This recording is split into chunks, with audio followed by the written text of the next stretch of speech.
So me 25 years of ఎక్స్పీరియన్స్లో అమ్మాయే correct అని మీరు కేసుకి వెళ్ళిన తర్వాత, లేదు అబ్బాయి కరెక్ట్ అని తెలిసి సందర్భాలు ఉన్నాయా? అలాంటిది ఏదైనా షేర్ చేస్తారు వితౌట్ ఎనీ నేమ్స్? ఖచ్చితంగా మమ్. అసలు నేను కేసు నా దగ్గరికి ఎవరైనా వస్తే దాదాబాబు వెంటనే రాసేసుకోవడం అట్లా చేయను నేను. I ask them to come tomorrow, day after tomorrow. అంటే I will see their patience whether really అతను ఏదైనా ఒక తప్పు చేశాడా లేదా. జనరల్గా ఏంటంటే ఇలా ఏంటి ఈవిడ పొద్దున్న రా సాయంత్రం రా అంటుంది, ఏంటి కావాలి అని వెళ్ళిపోతాడు వాడు. నేనేం చేస్తానంటే ఇవాళ రా, రేపు సాయంత్రం రా, ఎల్లుండి పొద్దున్న రా, ఎల్లుండి రాత్రి సాయంత్రం 7 తర్వాత రా, అట్లా I will be giving him certain different timings అనమాట. నిజంగా అవసరం ఉన్నవాడు, బాధలో ఉన్నవాడు ఖచ్చితంగా నన్ను నా కోసం వెయిట్ చేస్తాడు. Madam this is my problem అని చెప్తాడు. యాక్చువల్గా ఇంకొక మ్యాటర్లో ఇట్లాగే జరిగింది. రోజు ఇలాగే ఈ సాఫ్ట్వేర్ అంటే జనరల్గా కొంచెం మరి వాళ్ళకి పాపం వర్క్ ఎక్కువ ఉంటుంది కదా. ఈ వీళ్ళలోనే కొంచెం నాకు I find many differences between these people. Because ఇద్దరికి టైమింగ్స్ మ్యాచ్ అవ్వవు, మైండ్ సెట్ మ్యాచ్ అవ్వట్లేదు. ఈమె హ్యాపీగా తిరుగుతుంది, అతను హ్యాపీగా తిరుగుతుంది. So she wanted some like ఎప్పుడు నా హస్బెండ్ నన్ను ఎక్కడికి తీసుకెళ్ళట్లేదు అని చెప్పేసి అని she wrote a letter. I'm going to my parents, నేను ఇంక మన ఇద్దరం కలవట్లేదని she wrote a letter and she kept it on that bed అనమాట. And she was waiting actually what will happen. And the husband came, the door was locked. So what the person తన దగ్గర వేరే square కీతో open చేసుకుని లోపలికి వచ్చి చూసాడు, ఆ letter చూసుకున్నాడు. అయ్యో షీ లెఫ్ట్ మీ అనుకుని వాట్ హ్యాపెండ్ ఈజ్ చాలా సింపుల్ థింగ్ అనమాట. అండర్స్టాండింగ్ విషయానికి వస్తే ఇలా ఉండాలని నేను చెప్తున్నాను ఇప్పుడు ఎగ్జాంపుల్. సో సింప్లీ ఏం చేశాడు, ఫ్రెండ్స్కి ఫోన్ చేసి, అరే మా ఆవిడ నన్ను వదిలేసి వెళ్ళిపోయిందిరా, అందరూ రాత్రి let us all sit and enjoy, let us all enjoy అని చెప్పేసి అని. She was in the house only. Okay, then he was just calling some numbers and అరే నువ్వు వచ్చే రాకేష్ సురేష్ అందరు రెంట్రా, మన అందరం ఇక్కడ ఎంజాయ్ చేద్దామని. యూ బ్రింగ్ సంథింగ్ అని he was just he was doing all that nonsense. So immediately she said no till no I'm here only, I'm listening to all the people, మీరు ఎవరెవరు కాల్ చేస్తారో అంతే, దిస్ ఈజ్ యువర్ మెంటాలిటీ అని అంటే. Then the husband said no I'm going to take bath, I will talk later on అని. Will go and then later on let us talk. అక్కడ ఒక letter పెట్టుంది అనమాట, నేను రేపటి నుంచి 10 days లీవ్ పెట్టాను, మన ఇద్దరం షిమ్లా వెళ్దాము అని, నేను ఎయిర్ టికెట్స్ కూడా తెచ్చానని చెప్పేసి అని పెట్టాడు. ఈమె ఈలోపే ఆవేశంలో గొడవ చేసేసి ఇట్లాగా చేసింది అనమాట. ఇప్పుడు మరి ఎవరెవరు కాల్ చేశారంటే దోస్ ఆర్ అన్ని కూడా ఫేక్ కాల్స్ అనమాట. అతను ఎవరికి కాల్ చేయలేదు. చూడు ఇంత చిన్న ఇన్సిడెంట్ అది. అవును, చూడండి ఇంత చిన్న ఇన్సిడెంటే కదా అది. అవును, నువ్వు నన్ను తీసుకెళ్ళలేదు, నేను వెళ్ళిపోతున్నాను. షీ వాంటెడ్ అంటే టెస్ట్ చేయడానికి ట్రై చేసింది. అవును, కరెక్ట్. అతను ఏం చేశాడు, ఉత్తినే అబద్ధాలు ఆడితే అతనికి తెలుసు ఈ అమ్మాయి ఇక్కడే ఉందని. ఎందుకని ఆ అమ్మాయి చున్ని అందులో నుంచి కనబడుతుంది అతనికి. ఓకే, ఎంత సిల్లీ థింగ్ చూడండి, ఎంత వైఫ్ అండ్ హస్బెండ్ ఎంత అండర్స్టాండింగ్ చూడండి. అవునవును, ఆ అమ్మాయి నిజంగా అదే ఆవేశంలో వెళ్ళిపోయి ఉంటే ఏమైంది, అతను చాలా సఫర్ అవుతూ ఉండేవాడు. అవును, ఈవిడ కొంచెం ఒక 2 నిమిషాలు వెయిట్ చేయడము, ఎంత చక్కటి ఎగ్జాంపుల్ చూడండి. సో వాళ్ళు 10 రోజులు హ్యాపీగా టూర్కి వెళ్ళి చక్కగా ఎంజాయ్ చేసి తర్వాత. So such a nice example, చిన్న example. Communication is the key. అది సో కరెక్ట్ అండి, మంచి ఎగ్జాంపుల్ తో చెప్పారు. వండర్ఫుల్. అందరు కపుల్స్ కూడా మీరు అన్నట్టు ఫస్ట్ మీరు అడ్జస్ట్మెంట్ అంటే నాకు చాలా నెగిటివ్ అనిపించింది, ఎందుకంటే అమ్మాయిలే అడ్జస్ట్ అవ్వాలా అన్న ఉద్దేశం అనిపించింది. But now I understand. ఇప్పుడు నేను చెప్పిన ఇష్యూలో చూడండి, అమ్మాయి అడ్జస్ట్ అయింది చూడండి, కావాలంటే అడ్జస్ట్ అయ్యి లెటర్ రాసింది, వెళ్ళిపోలా. అవునవును, లెట్ మీ వెయిట్, నేను ఉండి ఏం చేస్తాడో చూడాలి అని అనుకుంటే హస్బెండ్ రాగానే లెటర్ చూసి ఏం చెప్పలేదు, అసలు ఏం అనలేదు. తను ఫ్రెష్ అయ్యి వచ్చిన తర్వాత అక్కడ లెటర్ ఉంది, ఈఎంఐ చూసింది ఏం లెటర్ అని.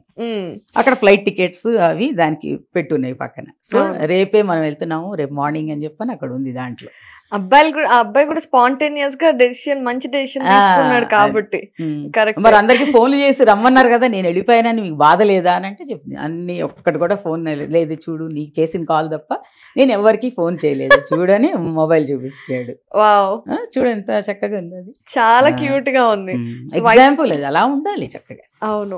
ఆమె వెంటనే కోపంగా అరవడాలు ఏం చేయలేదు, అతను కూడా అంతకన్నా నువ్వు ఎక్కడ పోయావని ఏం అనలేదు. So there was a small trickish game అక్కడ ఆడాడు, అందరు రండి అని. అవును, చాలా చాలా బాగుంది.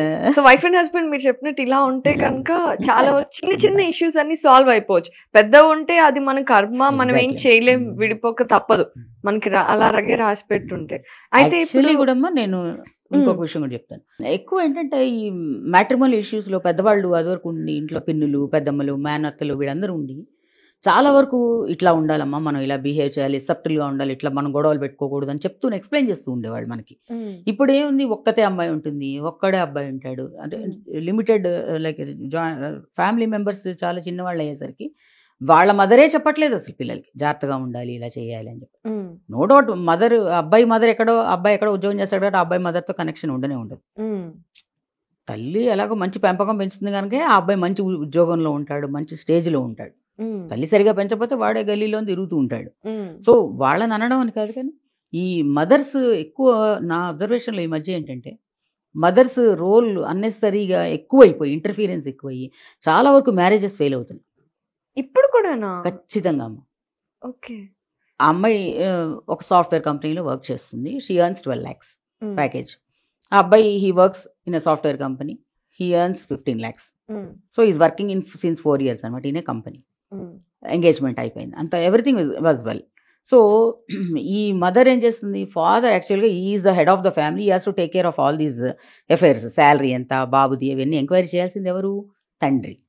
ఈవిడ ఆ సీఈఓకి ఫోన్ చేసి ఆ అబ్బాయి కంపెనీకి, ఏమండి మా అబ్బాయికి ఎంత వస్తుంది శాలరీ మా అల్లుడు గారికి అని అడిగి, ఇదేంటి వేరే కంపెనీస్లో 20 lakhs ఇస్తున్నారు, 4 years నుంచి చేస్తే మీరేంటి ఇంకా 15 ఇస్తున్నారా అని. ఒక సీఈఓతో నువ్వు అంత ఇంటిమెసీగా నువ్వు మాట్లాడాల్సిన ఇంపార్టెంట్ విషయం తప్పు కదా అది. So immediately he fired him out. అయ్యో, మీ పర్సనల్ ఇష్యూస్ నా దగ్గర తీసుకొస్తారా మీరని చెప్పేసి అని immediately he fired him out. He lost his job because of this lady. Okay. అంత ఇంటర్ఫీరెన్స్ ఎందుకు? ఇప్పుడు మీకు ఇష్టమయ్యే ఎంగేజ్మెంట్ చేసేసుకున్నారు కదా, నీకు 15 అని తెలుసు, ఈ పిల్లకి 12 అని తెలుసు, బట్ అక్కడతో ఫుల్ స్టాప్ పెట్టలేదు ఆవిడ. షీ అన్నెసర్లీ ఆ మ్యాటర్లోకి ఇన్వాల్వ్ అయ్యి అనవసరంగా పాపం. ఎంగేజ్మెంట్ అయిన తర్వాత ఇద్దరు కలిసి డైవర్స్కి ఆ క్యాన్సిలేషన్కి వచ్చారు. నా దగ్గర కంప్లైంట్ వచ్చింది, మేడం ఇట్లాగా ఎంగేజ్మెంట్ చేసుకున్న తర్వాత ఈ అబ్బాయి పెళ్లి చేసుకున్నాడు, అబ్బాయికి ఉద్యోగమే లేదు, ఇప్పుడు ఏం చేసుకుంటాడు, ఇంకా ఏం చేయాలి అబ్బాయి పెళ్లి చేసుకుని, నీ వల్లే కదా ఉద్యోగం పోయింది అబ్బాయికి. నువ్వు అలా అడగకూడదు కదా మరి. అట్లా మీరు మదర్ ఇన్ఫ్లుయెన్స్ ఎంత ఉందో చూడండి, మరి తప్పు కదా. అసలు ఆ పెళ్లి సంబంధం క్యాన్సిల్ అవ్వడానికి కారణం ఎవరు, తల్లి. లేకపోతే మ్యారేజ్ అయ్యేదే కదా. అంత ఇన్వాల్వ్మెంట్ ఉంటుంది. ఒక ఫార్ములా ఫిక్స్ చేసుకున్నారు వాళ్ళు, 1 2 3 4 5 6 అని. ఓకే. ఒక ఫార్ములా పెట్టుకున్నారు. ఇప్పుడు ఈ మదర్స్ అందరు ఏమనంటే దానికి ఏమంటున్నారు రీజన్, మేము అప్పుడు ఎన్నో కష్టాలు పడ్డాము, మేమేం చేసాము, ఇప్పుడు మా పిల్లలకి అలాగా ఉండకూడదు అది ఇదని అంటున్నారు. అట్లాంటిది ఇలా రిఫ్లెక్ట్ అవ్వాలని ఏం రూల్ లేదు కదా. అట్లాగా ఎట్ దట్ టైం మ్యారేజ్ చేసుకున్న వాళ్ళు కూడా చాలా మంది హ్యాపీగా ఉన్న వాళ్ళు, రిచ్ పీపుల్ చాలా మంది ఉన్నారు, మంచి మంచి ఇళ్లలోకి వెళ్ళిన వాళ్ళు, ఆడపిల్లలు. ఒక్కడే అబ్బాయి ఉండాలి 1 అంటే. 2 అంటే ఇద్దరే ఉండాలి, వీళ్ళిద్దరే సెపరేట్గా.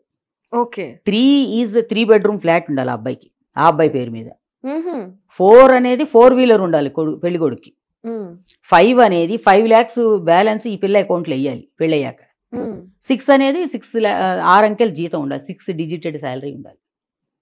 ఇవి ఫార్ములా. ఇప్పుడు ఉంటేనే మా అమ్మాయి పెళ్లికి ఒప్పుకుంటుంది, మేము ఒప్పుకుంటాం. ఇందులో ఏ ఒక్క కండిషన్ లేకపోయినా మాకు సంబంధం నచ్చదు, మాకు అక్కర్లేదు. ఇవన్నీ ఉండాలి. These are the constraint. ముందు ఇవన్నీ చెప్తున్నారు, ఈ కండిషన్స్ అయితేనే మా దగ్గరికి రండి, ఏ మాత్రం తక్కువైనా మా దగ్గర రావద్దు. 1 lakh ఎబో ఉండాలి శాలరీ పర్ మంత్. ఇవన్నీ ఉండాలి. మా పిల్ల పెళ్ళి అవ్వగానే మా పిల్ల పేరు మీద వేయాలి 5 lakhs అమౌంట్. సో ఇది ఒక ఫార్ములా లాగా పెట్టుకున్నారనమాట ఇప్పుడు mothers. Most of the mothers are following this trend now. చాలా మంది ఇదే కంప్లైంట్. అన్నీ ఉండాలని ఏం లేదు కదా, ఏదో ఒకటి మిస్ అవుతుంది. ఇప్పుడు 2 పిల్లలు ఉన్న వాళ్ళు ఉంటారు, ఒక్కడే కొడుకై ఉండాలంటే ఎప్పటికవుతుంది అట్లా పెళ్ళి? అవును. ఇన్ని కండిషన్స్ పెడితే కానీ ఇందులో ఏ ఒక్కటి మిస్ అయినా మా అమ్మాయి ఒప్పుకోదండి, పిల్ల మీద తోసేయడం. ఇప్పుడు జనరల్గా నచ్చ చెప్పాలి, అందరిలోనూ ఇలాంటివే ఉండవు కదా, అందరి ఇళ్లలో. తల్లిదండ్రులు ఉండకూడదు, వీళ్ళిద్దరే ఉండాలి, అమ్మ నాన్న లేకపోతే ఇంకెవరైనా డిపెండెంట్స్ అసలు ఉండకూడదు. They named them the dependents as dustbins. Now మీ ఇంట్లో ఎన్ని డస్ట్బిన్స్ ఉన్నాయి, దట్ ఈస్ ద క్వశ్చన్ అనమాట. అంటే పేరెంట్స్ పెద్దవాళ్ళు అయిపోతే మూల కూర్చుంటారు కదా. నిజంగా అంత బ్రూటల్ గా. ఎగ్జాక్ట్లీ అమ్మా, ఎగ్జాక్ట్లీ. ఎన్ని కేసులు చూస్తాను. They name them like that. అలా అన్నాడని ఒక అతను 40 ఏళ్ళు అయినా ఇప్పటివరకు మ్యారేజ్ చేసుకోలేదు. ఆ అమ్మాయి పెళ్లి కూతురు అలా అడిగిందని. నాకు మ్యారేజ్ వద్దు, నా తల్లిదండ్రులను చూసుకునే వాళ్ళు ఎవరు లేరు, నేను వాళ్ళకి పుట్టి వాళ్ళకి రుణం తీర్చుకోకపోతే నేను ఇంక దేనికి. ఆ అమ్మాయి అదే క్వశ్చన్ అడిగిందని. ఎన్ని డస్ట్బిన్స్ ఉన్నాయి మీ ఇంట్లో అని అడిగా. అంటే పెద్దవాళ్ళు కాకుండా ఇంకా గ్రాండ్ పేరెంట్స్ కూడా ఉంటారు ఒక్కొక్కసారి, పాత వాళ్ళు కదా, వాళ్ళ అమ్మమ్మలు వాళ్ళు కూడా ఉంటూ ఉంటారు ఇంట్లో. పాపం వాళ్ళు పెద్దవాళ్ళు అయిపోయి వాళ్ళని ఎవరు చూస్తారు, వీళ్ళ పిల్లలు కనుక వాళ్ళే చూసుకోవాలి. వీళ్ళు 3rd జనరేషన్ కదా. సో ఈ అమ్మాయి అట్లా అడిగిందని అతను మ్యారేజే చేసుకోలేదు. అంటే రియాలిటీ చాలా దారుణంగా ఉంది అనిపిస్తుంది. మీరు చాలా తెలియదండి, లోపలికి వెళ్తే మేము ఇన్ని ఇలా ఉన్నాయి అని మాకే కొత్త.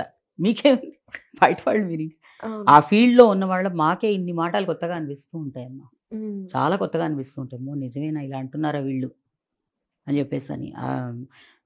పెళ్ళి అనేది ఒక సేక్రెడ్ ఎఫైర్ అనే విషయం పోయిందమ్మా. ఫస్ట్ ఆఫ్ ఆల్ అందరికీ చెప్తున్నా, పబ్లిక్గా చెప్తున్నాను ఈ విషయం. మ్యారేజ్ అనేది ఏదో ఇక చుట్టాలు అడుగుతారు కదా, ఏంటి మీ అమ్మాయి 30 ఏళ్ళు వచ్చే పెళ్లి చేయలేదని అంటారని ఒక పెళ్లి చేయడం అనేది ఒక జస్ట్ అందరి కోసం, పబ్లిక్ కోసం అంతే. ఏం లేదు దానిలో. జాగ్రత్తగా ఇలా ఉండాలి, ఇట్లా బిహేవ్ చేయాలి. అత్తగారి ఇంటికి వెళ్తే కొడితే తిడితే అక్కడే ఉండమని అనరు, ఎవరో మనం అందరూ తెలియగల వాళ్ళమే కాబట్టి. బట్ స్టిల్ చిన్న చిన్న విషయాలకు గొడవలు పడకూడదు అన్న చెప్పే విషయం ఎక్కడా కనబడట్లేదు అసలు. సో అందువల్లే డివోర్స్ రేట్ ఎగ్జాక్ట్లీ. మరి చిన్న విషయాన్ని కోర్టుకు వెళ్తావు, నువ్వు కోర్టుకు వెళ్ళావు కాబట్టి మరి యాజ్ ఎ జెంట్ ఆ అబ్బాయి కూడా పౌరుషం వస్తుంది కదా. 2 ఫ్యామిలీలు డిస్టర్బ్ అయిపోవడం, ఒకళ్ళని చూస్తే ఒకళ్ళు మాట్లాడుకోకపోవడం, దీనివల్ల ఎన్నో రకరకాల పేరెంట్స్కి మానసిక వ్యధ.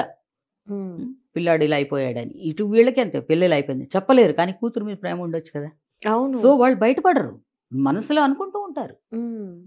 మనకి ఇదే ఇష్యూలో ఫ్యామిలీ కోర్టులు కూడా అందుకనే వెంటనే వాళ్ళు డైవర్స్ ఇవ్వగానే, సపోజ్ మేము మిగిలిన కేసుల్లో ఇచ్చినంత ఫాస్ట్గా డెసిషన్స్ ఇందులో ఎందుకు ఇవ్వరంటే, ఇవాళ కాకపోతే రేపటికైనా వీళ్ళు మనసు మారి వీళ్ళు ఏదైనా అడ్జస్ట్ అవుతారేమో అని వెయిట్ చేస్తూ ఉంటుంది కోర్టు కూడా. ఖచ్చితంగా అమ్మా.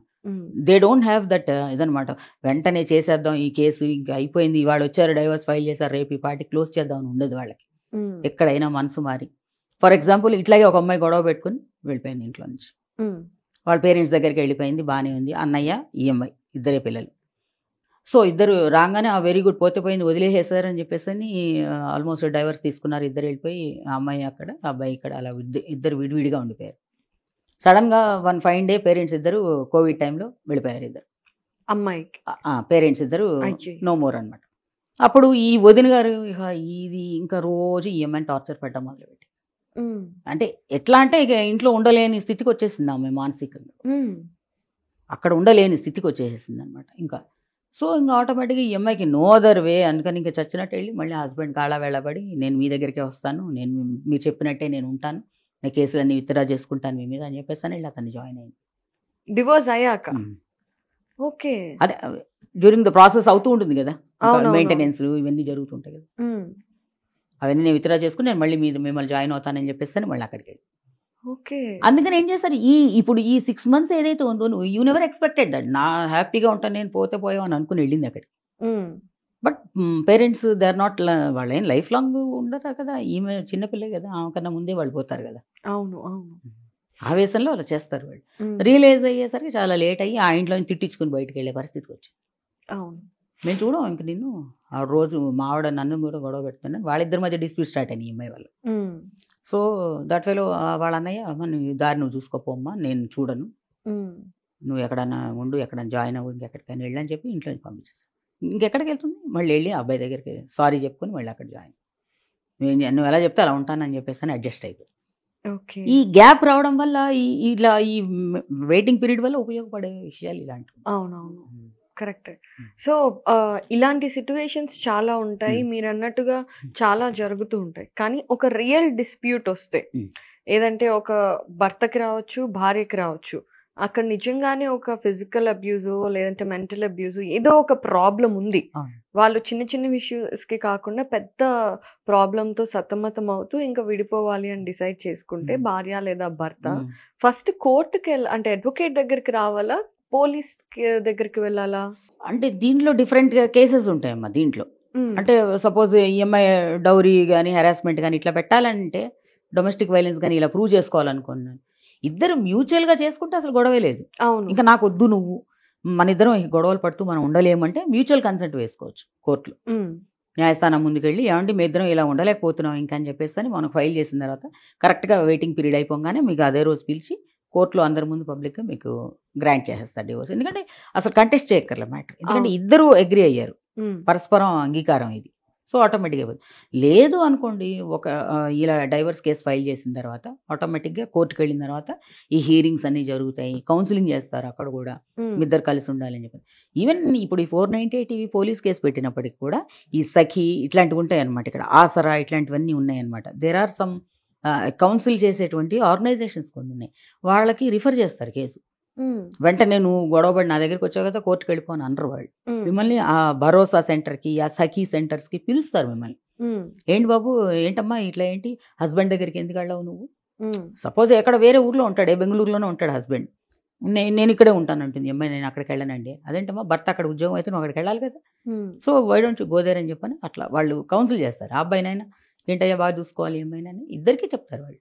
ఓకే, ఒకళ్ళకే కౌన్సిలింగ్ చేయరు వాళ్ళు, ఇద్దరికి. నువ్వు కూడా అమ్మాయిని ఏమనడానికి వీల్లేదు, తీసుకెళ్ళి అమ్మాయిని అని, నువ్వు కూడా భర్త దగ్గరికి వెళ్ళాలి అని చెప్పేసి అని ఈ కౌన్సిలింగ్ సెంటర్స్ ఏవైతే ఉన్నాయో వాళ్ళు మనకి చెప్తూ ఉంటారు. మీ ఎక్కడ తప్పు జరుగుతుందో అది చూస్తారు వాళ్ళు కూడా, అబ్జర్వ్ చేసి ఇట్లా కాదమ్మా ఇట్లా అని చెప్పి మనకి నచ్చ చెప్తారు వాళ్ళు. బట్ స్టిల్ ఏంటంటే ఇంకా నాకు లేదు నేను వాళ్ళ మాట నేనే వినేదంటే కోర్టుకు వెళ్తారు. ఐఎమ్ నాట్ ఇంట్రెస్టెడ్ అని చెప్తారు వాళ్ళు ఈ కౌన్సిలింగ్కి. అప్పుడు కోర్టుకు వెళ్ళి అక్కడ ఫైట్ చేస్తూ ఉంటారు. ఏళ్ల తరబడి తిరుగుతూ ఉంటారు అనమాట. డెస్పరేట్ ఉమెన్ అనిపిస్తుంది, అయ్యో ఏంటి వీళ్ళు ఇంత కష్టపడి అసలు కోర్టులో అట్లా చిన్న పిల్లల్ని పెట్టుకుని ఎంత ఉసూరుమంటుందో చూస్తూ ఉంటే, జీవితం అంతా పాడు చేసుకుని ఆ పిల్లలు, వాళ్ళకు వాటర్ బాటిల్, ఒక లేస్ ప్యాకెట్, ఎందుకు అంత కష్టాలు? అడ్జస్ట్ అవ్వాలి ఎప్పుడైనా సరే, లైఫ్ అడ్జస్ట్మెంటే. ఇప్పుడు నువ్వు నీ పేరెంట్స్ దగ్గరికి వెళ్ళి నువ్వు అడ్జస్ట్ అవ్వట్లా, రేపొద్దు నీ అన్నయ్యో తమ్ముడు వాళ్ళ పెళ్ళిళ్ళు అవుతాయి, నీ చెల్లెలతో పెళ్ళి అవుతుంది, వాళ్ళు మంచిగా హ్యాపీగా ఉంటూ ఉంటారు నీ కళ్ళ ముందే, అప్పుడు నీకు ఎంత బాధ? వాళ్ళని చూస్తూ ఉంటే నీకు బాధగా ఉంటుంది కదా. వాళ్ళు ఈ రోజును చూసినంత బాధగా, అయ్యో బాధలో నా కూతురు నా దగ్గరికి వచ్చింది నన్ను ప్రేమగా నిన్ను చూడరు తర్వాత. అది రికగ్నైజ్ చేయాలి గ్యారంటీ ఎప్పటికైనా సరే. లాంగ్ రన్ మీద నా లైఫ్ ఇలాగే హ్యాపీగా జరగదు అని రికగ్నైజ్ చేయాలి.